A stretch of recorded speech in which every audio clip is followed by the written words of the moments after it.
58,000 children died in South Africa in 2010. An example to understand the figure: think of a minibus full of children every 2 hours to give the reality of child mortality. Most child deaths in the country occur in the first month of a child's life, most of them from preventable disease. World Vision is now asking you to help make all leaders take urgent action to stop more child deaths. Joining us now is STANLEY, who is Advocacy and External Engagement Advisor for World Vision. STANLEY, good morning to you. Good morning, Ivuyo, and good morning to the viewers. Welcome. Thank you very much for joining us. 58,000 in 2010. In 2009, have you got numbers for the years preceding? No, we don't have the numbers is for it? the years And preceding. 2011? We don't have the numbers yet. Yeah, as well. 58,000 is astonishing, though. It's very large numbers. I think the issue is that these numbers are not acceptable. They are too large, and we like to see them coming down, especially in a nation which is middle income like South Africa, where there are interventions as well as effective and affordable methods of preventing these diseases.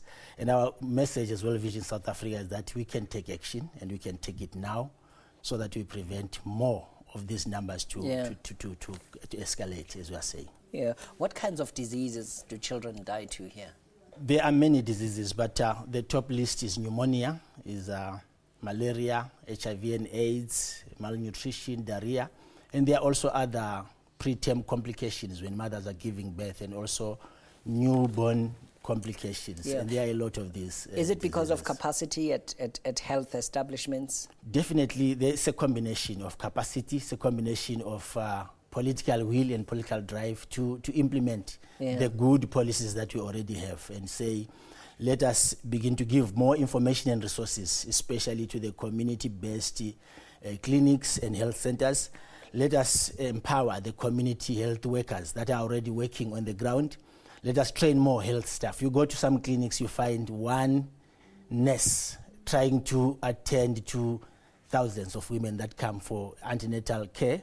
And we also let us support the centers that are already existing. And we are saying we can do more as South Africa. Is it a capacity issue? I mean, the Department of Health nationally and provincially, is it not coping? What is the big challenge here?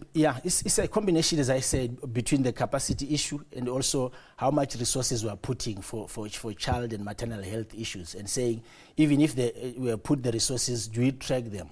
And is there enough accountability for those resources that go for health issues? And we track them also with the communities to say how much is going to the health issues of the mothers and the children in particular. Distances that people have to travel to get to health facilities in rural areas, that's still a big issue for us. It's definitely a big issue. As World Vision South Africa are working in 6 of the 9 provinces, and we see some distances where the women have to travel long distances in order to receive simple medical care.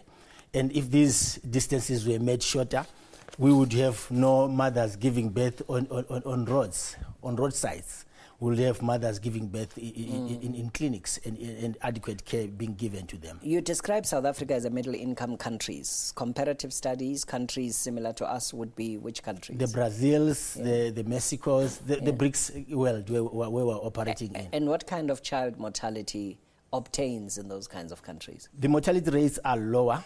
And when we look at the statistics and the studies, we find that there is so much of political will in that. So much finances are put on health issues, and also breastfeeding is a major issue, where in our country we've got 8% of mothers that are breastfeeding. And therefore we have a policy which is in line with the World Health Organization standards, but the practice of breastfeeding is low, and also attending to the 4 visits before a baby is born. You find that somebody attends just once or twice, and therefore we need to increase on those visits that mothers take to the clinics.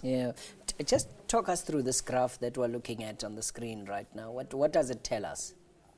It tells us that the most critical part of the child's life is the 100 days, 2 years maximum, when we are able to handle the issues of child health at an early age, before the age of 5. Then we would have an answer in the issues of health that we are talking about today here. So it asks also the question about South African population. Is it aging? So the largest body of our population, 10%, 5%, as you can see there, and 10% from childbirth and that kind of thing, and up to in the 20s. That's quite a big part of that population. What should somebody listening to our conversation? Definitely, we have a campaign which we call Global Week of Action, which is running between 13 and 20 today, where we're asking South Africans to just raise up their hands, as I'm doing right now, as a pledge and a sign to say we want to participate in this campaign, and we are demanding government to make more resources come to the issues of child health and maternal and newborn health issues. We want people to begin to tweet and Facebook about those issues so that together we can collectively bring a voice to the government to take these issues seriously. You tweet and say, I want to participate. I want children to live beyond the age of 5. Yeah. And everybody that is listening to me right now, if they begin to tweet and like our Facebook page, which is www.childhealthnow.org, they'll find simple information on how, when they take their pictures, they can load them there. And we are already having 480,000 people that have lifted their hands in support of this campaign. And we are asking our listeners to do so and tweet and communicate around the child health issues that are a problem in this country.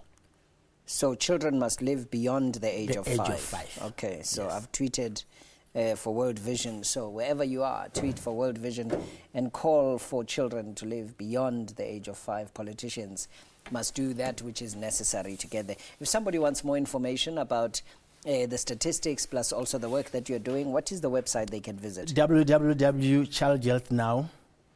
Child Health Now. Yeah, one word. Childhealthnow, one word.org. Child Health Now. And you can even check on World Vision, www.worldvision.co.za. Worldvision.co.za. Yes. All right.